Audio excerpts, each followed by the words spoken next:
Have you ever looked at your own hands and wondered if there's more to them than meets the eye?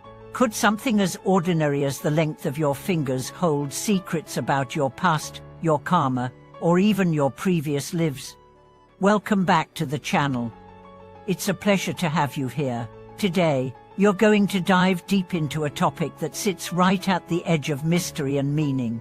We'll be exploring the ancient idea that the body is not random, that it carries imprints, echoes, and reflections of our spiritual journey, not just in this life, but in lives before.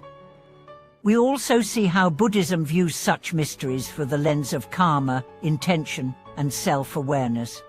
Let's begin with an observation that has fascinated people across cultures and centuries: the human hand. Palmistry, or chiromancy, is an old art practiced not only in India and China but also in ancient Greece, Egypt, and even parts of early Europe. While each system varies, many traditions suggest that the hand reflects the mind, the soul, and yes, even the past. But before you roll your eyes or dismiss this as superstition, let's look deeper. Because the idea isn't just that finger length predicts fate, it's that the body and the mind are not separate. They are deeply intertwined, and sometimes our physical form mirrors our energetic tendencies. Let's break that down. In Eastern medicine, it's long been understood that energy, or qi, flows through specific meridians in the body. Blockages or imbalances in this flow don't just cause illness, they reflect disharmony between the body, the emotions, and the spirit.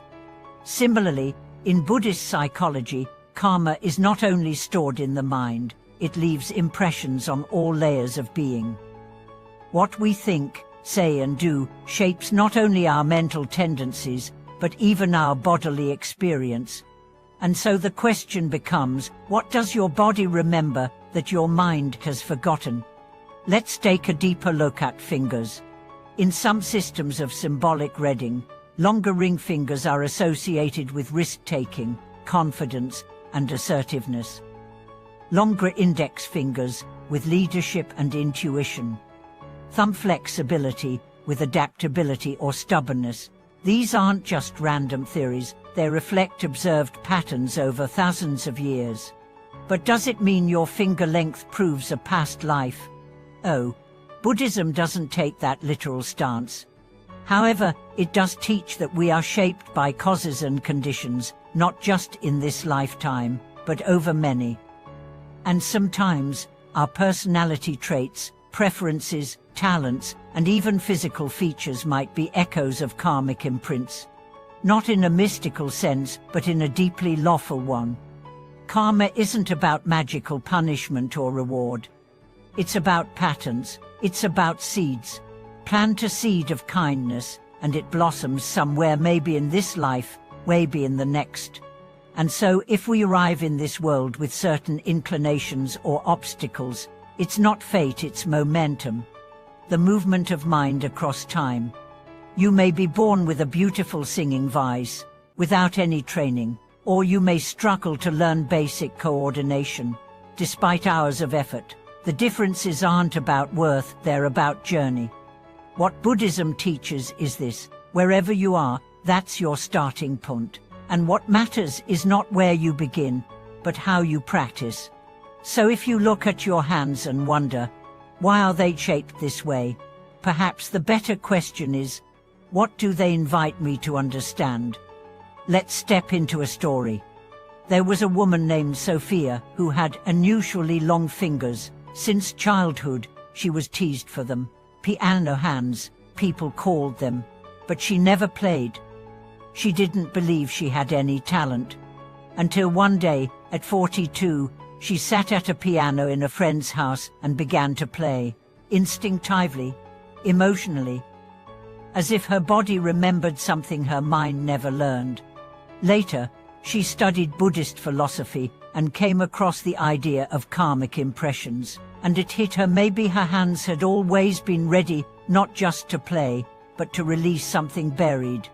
She didn't ask, was I a musician in a past life? Instead, she asked, what music still lives in me now? That's the power of this perspective.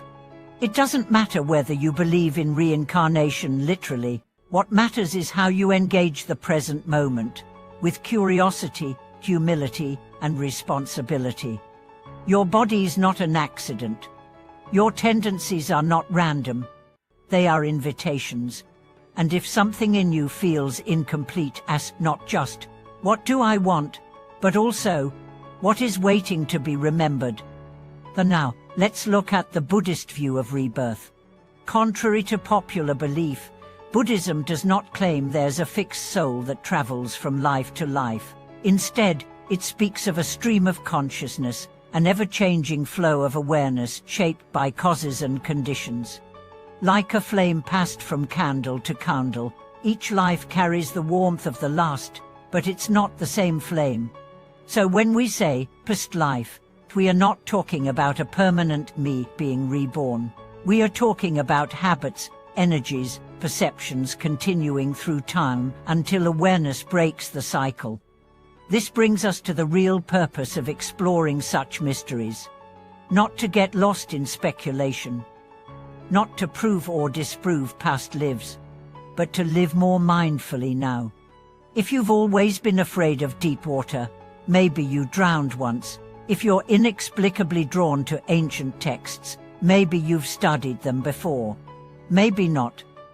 The point is, what will you do with that pull? How can you use it to grow compassion, to deepen wisdom, to break the chain of suffering? Because that's the real aim, not to recall the past, but to awaken in the present. And if the shape of your fingers or the curve of your palm helps you reflect, use that. Not to indulge fantasy, but to sharpen presence.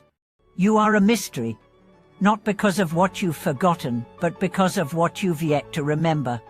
And every breath is a clue. Thank you for watching this video.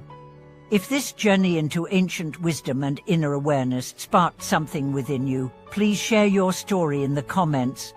Like, subscribe, and keep exploring with us the sacred questions that connect the body, the mind, and the great unfolding path of life. Until next time, may your hands guide you not just through the world, but deeper into the wonder of your own being.